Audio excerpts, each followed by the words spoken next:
नमस्कार प्रिय सनातनी साथियों, स्वागत है आपका एक और नए वीडियो में। आप कहीं विवाह कराने जाते हैं, मान लीजिए एक बढ़िया सा मंडप बना हुआ है, लड़का और लड़की आपके सामने है, लेकिन आप वचन बोलते हैं जो किताब में एज इट इज दिया हुआ है, यानी कि जो पुस्तक में दिया हुआ है विवाह वाले पुस्तक में सेम टू सेम वैसा ही वचन बोल देते हैं। लेकिन दूसरी तरफ अगर आप एक ऐसा विवाह कराते हैं जिसमें किताब में जो वचन दिया है वो भी बोल रहे हैं और उसमें कुछ नया जोड़ करके बोलते हैं, तो उसका असर कुछ और अच्छा पड़ेगा। इस वीडियो में आज आपको बताया जाएगा कि 5 वचन, जो वर के 5 वचन होते हैं विवाह में, उसको कैसे एकदम नए अंदाज में, फनी स्टाइल में आप कैसे बोल सकते हैं। वीडियो को ध्यानपूर्वक और अंत तक देखिए। एकदम आज के परिवेश में, जैसे आज का माहौल चल रहा है ना, उस परिवेश में कैसे वचन बोलेंगे।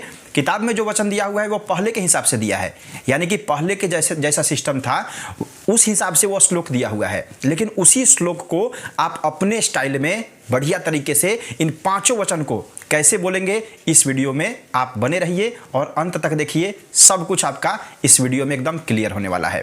तो चलिए लेके चलते हैं आपको पीडीएफ पर। ये देखिए मेरे पास एक पीडीएफ उपलब्ध है। अगर आपको यह पीडीएफ चाहिए अथवा यह पुस्तक चाहिए तो आप हमें व्हाट्सएप पर मैसेज कर सकते हैं। इस नंबर पे आपको सब डिटेल उस पर बता दिया जाएगा। ठीक है, देखिए वचन समझाने से पहले आपको 1-2 चीज़ों का ध्यान रखना होगा। क्या ध्यान रखना है? जैसे आप वचन समझा रहे हैं तो आप जब तक उनसे कनेक्ट नहीं कीजिएगा, जैसे मान लीजिए आप लड़की को वचन समझा रहे हैं तो इस प्रकार से बोलिए जैसे उसको लगे कि अपनापन है। जैसे किसी को नाम लेकर के अगर आप बुलाते हैं, मान लीजिए आप अपने एग्जाम्पल से समझिए, अगर कोई आपको नाम लेकर बुलाता है तो आपको लगता है कि यह व्यक्ति हमें बहुत पहले से जानता है। ठीक है, उसी प्रकार अगर आपको वचन समझाना है तो थोड़ा सा नाम लेकर बोलेंगे तो उसका असर ज़्यादा पड़ेगा। ठीक है, बहुत से पुस्तकों में आपको 3 वचन भी मिलेगा, यानी कि जो कन्या का वचन होता है वो 3 ही वचन बहुत सारे पुस्तकों में है, लेकिन बहुत सारे 2-3 पुस्तकों में 5 वचन भी दिया हुआ है।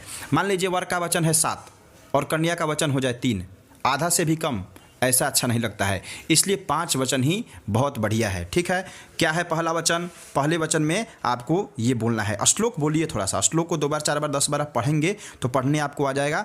पहले श्लोक को बोलिए। ये श्लोक है पहला, ओम क्रीडा शरीर संस्कार समाजोत्सव दर्शनम हास्यं परगृहेयानं त्यजेत् प्रोषित भर्तिका। ये संस्कृत वाक्य हो गया। इसका हिंदी क्या है? इसका हिंदी नीचे में दिया हुआ है, आप आराम से पढ़ सकते हैं इसको। वर्ग के भी 5 वाक्य हैं। ठीक है, पहले वाक्य में क्या कहते हैं? जब तक मैं घर पर रहूं तब तक तुम क्रीड़ा अमोद प्रमोद करो, शरीर में उपटन तेल लगाकर चोटी गूंथो, सामाजिक उत्सवों में और देवताओं के दर्शन में भी भाग लो, फिर हंसी मजाक भी करो, पराए घर जाओ। पर जब मैं घर पर न रहूं, परदेश में रहूं, तो इन सभी बातों से मुंह मोड़ लेना है। ठीक है, ये पहला वाक्य है, सिंपल सा। इसको आप अपने अंदाज में कैसे समझाएंगे वो मैं आपको बताता हूँ। देखिए प्रिया जी, पहले वचन में सूरज जी कह रहे हैं कि लड़का के जीवन में माँ के बाद कोई सबसे ज़्यादा महत्व रखता है तो वह है उसकी पत्नी। इस पूरी दुनिया में कोई भी लड़का नहीं चाहता कि उसकी पत्नी किसी और से ज़्यादा हंसी मजाक करे, बिना परमिशन के कहीं भी चले जाए। पति घर पर नहीं है फिर भी सज संवर के मेकअप करके बैठी है।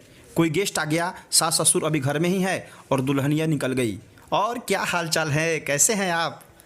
कहीं से कोई इन्विटेशन आया फंक्शन में जाने का, पार्टी में जाने का, फटाक से तैयार हो गए बिना किसी से पूछे। सूरज जी यहाँ कह रहे हैं कि प्रिया तुम्हें ये सब करना है। ऐसा नहीं है कि आज के बाद से तुम्हारा लाइफ स्टक हो गया, बंद हो गया, इसके बाद से ये सब नहीं करना है। ये सब करना है, पार्टी में भी जाना है, मेकअप भी करना है, सजना संवरना भी है, हंसी मजाक भी करना है, सब कुछ करना है। लेकिन कैसे करना है? मर्यादा में रहकर। जब मैं घर पर रहूँ तब करो, मेरी माता पिता से, मेरे परिवार के लोगों से पूछ कर करो।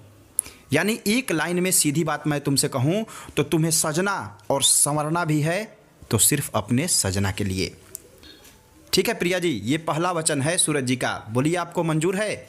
तो वो बोलेंगी हाँ मुझे मंजूर है। ठीक है, ऐसे इस प्रकार से थोड़ा सा इसको इंटरेस्टिंग बना करके बताएंगे ना तो उससे थोड़ा सा अक्षर अच्छा पड़ेगा। दूसरा वचन क्या है? दूसरे वचन में सूरज जी कह रहे हैं, विष्णुर्वैश्वानरः साक्षी ब्राह्मण जाति बांधव पंचमं ध्रुवमालोक्य स साक्षी त्वं ममागताः। दूसरा वचन क्या है, इसी में देखिएगा तो नीचे दिया हुआ है दूसरा वचन। दूसरे वचन में क्या कहते हैं, विष्णु, अग्नि, ब्राह्मण, स्वजातीय भाई बंधु और पांचवें ध्रुव तारा, यह सब मेरे साक्षी हैं। किस चीज़ के साक्षी हैं, विवाह के साक्षी हैं। यह सिंपल हो गया। इसको आप कैसे बोलेंगे, इसको थोड़ा सा नए अंदाज में कैसे बोलना है, आप ऐसे बोल सकते हैं।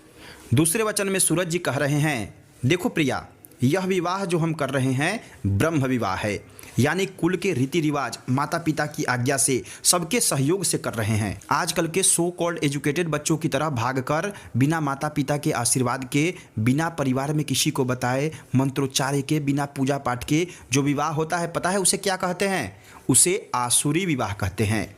वह विवाह कितने दिनों तक चलता है, 6 महीने, साल भर, मुश्किल से 2 साल।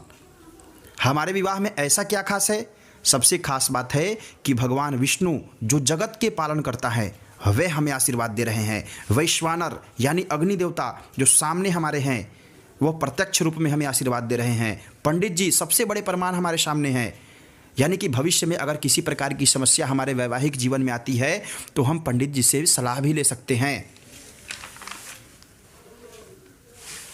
हमारा पूरा समाज यहाँ बैठा हुआ है, मित्रगण, आदरणीय जितने भी रिश्तेदार गए हैं, सब कोई यहाँ केवल विवाह देखने नहीं आए हैं बल्कि हृदय से हम दोनों को आशीर्वाद दे रहे हैं।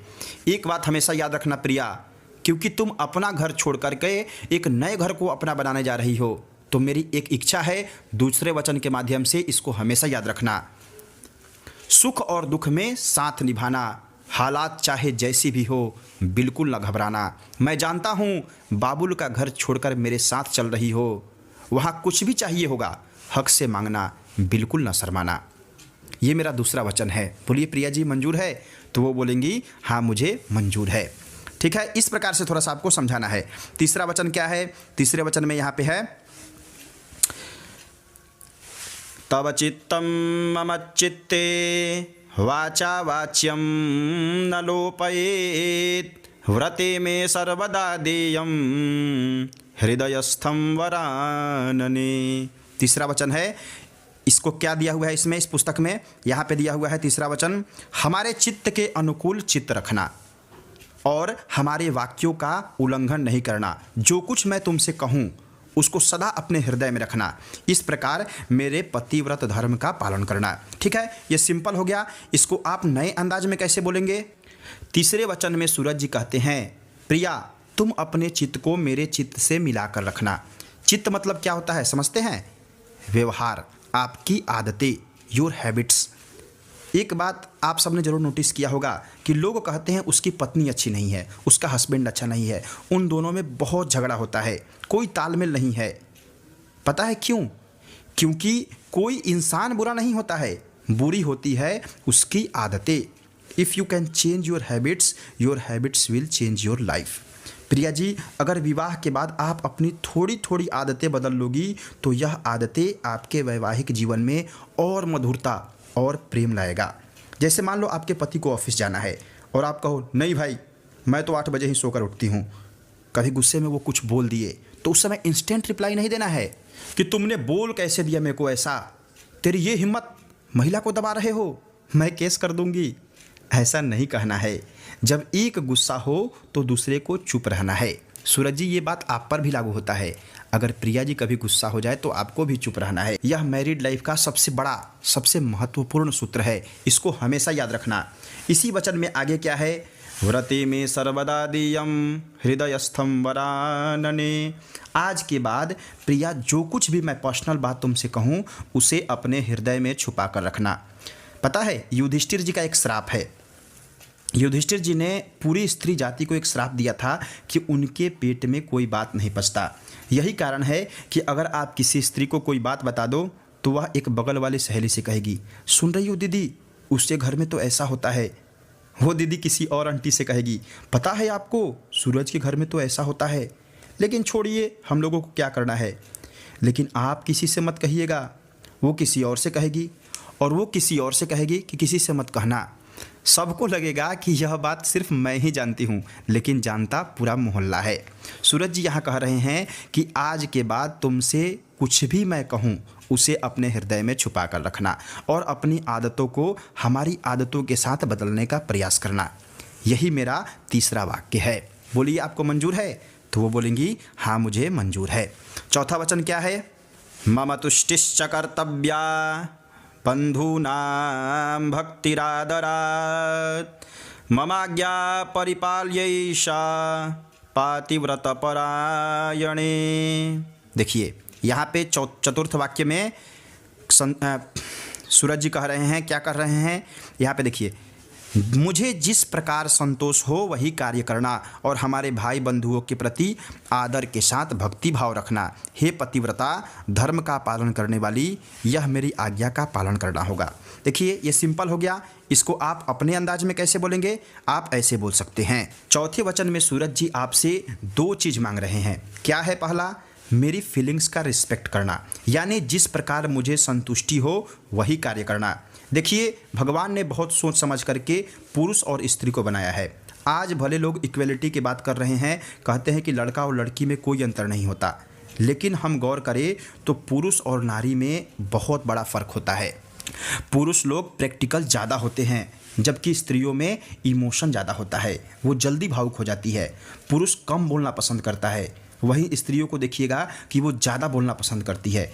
1 घंटे फ़ोन पर सहेली से या मम्मी से बात करेगी, लेकिन बीच में अगर आपने बुला दिया तो फटाक से रिप्लाई आएगा। 2 मिनट चैन से बात नहीं करने देते। ठीक है मम्मी, कल बात करती हूँ।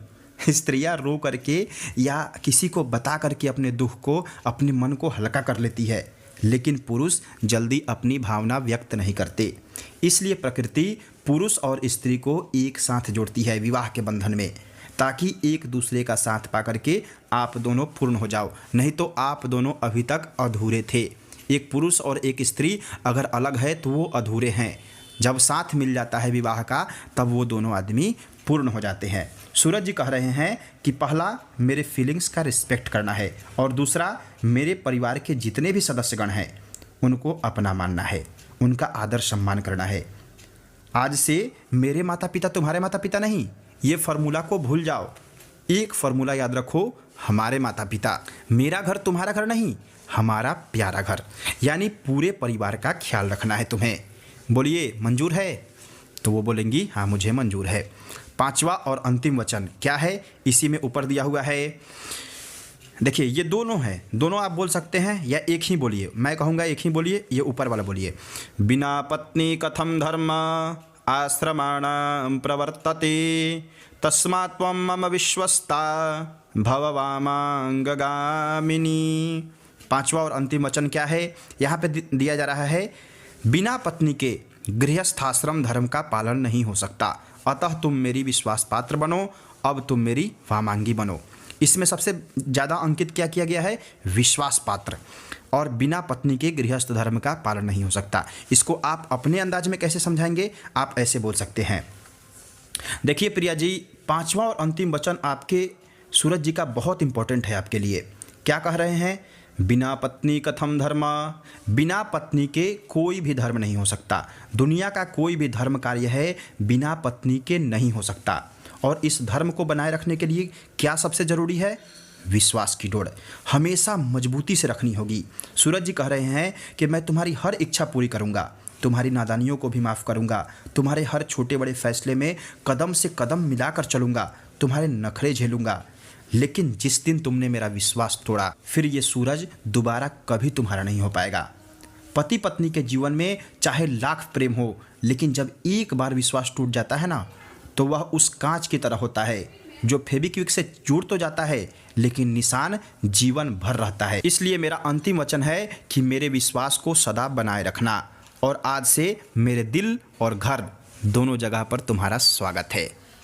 ये है पांचवा वचन। बोलिए प्रिया जी, आपको मंजूर है? तो वो बोलेंगी हाँ मुझे मंजूर है। देखिए जो मैं नाम बोल रहा हूँ सेम टू सेम वही नाम आपको नहीं रखना है, आप नाम बदल सकते हैं। यानी कि वहाँ पे वर्तमान में जो भी कन्या का नाम है वह रख लीजिए, जो भी लड़का का नाम है वह रखिए। जैसे मान लीजिए पंकज नाम है, लड़की का नाम सुप्रिया है, काजल है, कुछ भी जो भी नाम हो वो नाम आप वहाँ पर रख लीजिए। और इस प्रकार से थोड़ा सा नए स्टाइल में आप इसमें कुछ और जोड़ सकते हैं। आप एक जगह बैठिए, कॉपी और कलम लेकर के बैठिए, जब आप वचन सुन रहे हैं तो उसमें अपने मर्जी से कुछ और जोड़िए। आजकल के परिवेश में क्या सूट कर रहा है वह जोड़िए। जैसे वचन में दिया होता है कि तालाब बनवाना है, कुआं बनवाना है, कुछ भी बनवाना है, तो आज के समय में उसको क्या प्रैक्टिकल होगा, कल हलवाना है, कोई नया बगीचा बनवाना है, कोई रेस्टोरेंट बनवाना है, कोई बड़ा सा बढ़िया से एक मतलब सकते हैं बिजनेस इस्टेब्लिश करना है। यानी कि आप अपने तरीके से वचन को थोड़ा समझाइए, तब जाकर के आपको लगेगा, यानी कि उस पूरे माहौल में लगेगा कि पंडित जी एजुकेटेड बैठे हुए हैं, पढ़े लिखे हैं। ठीक है, उम्मीद करते हैं यह वचन वाला वीडियो आपको अच्छा लगा होगा। इस वीडियो से आपने बहुत कुछ सीखा होगा। हमने भी आप लोगों से सहयोग पा करके आप लोगों का बहुत कुछ सीखा है। और ऐसे ही जुड़े रहिए, हमारे वीडियो को देखते रहिए। इतना प्रेम और धैर्य से वीडियो को देखने के लिए आपका हृदय की गहराइयों से प्रेम पूर्वक बहुत बहुत धन्यवाद। हर हर महादेव, जय माता दी।